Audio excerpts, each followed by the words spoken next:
U.S. Israel relations in a fraught state as the Biden administration tries to persuade Prime Minister Benjamin Netanyahu against a military offensive in Gaza's southernmost city of Rafah.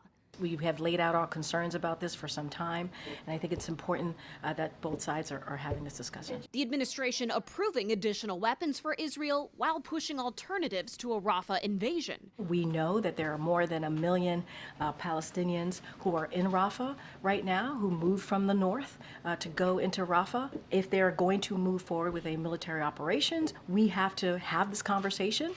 We have to understand how they're going to move forward. Netanyahu denies it would deepen the humanitarian crisis. All of the Gaza Strip north of Rafah, people move down, they can move back up. Both leaders under immense political pressure to change course.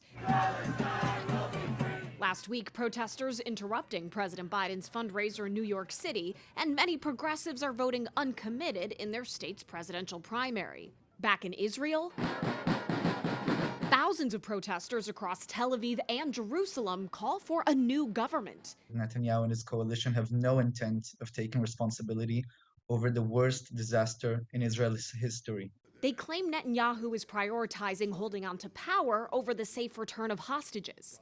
Around the world, calls for a ceasefire continue as the death toll in Gaza nears 33,000, according to the Gaza Health Ministry. Those calls echoing through the Vatican on Easter Sunday.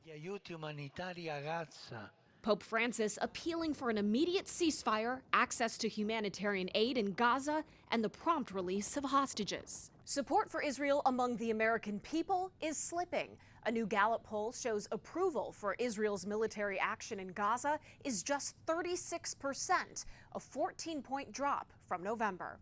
In Washington, I'm Atrel Nashar.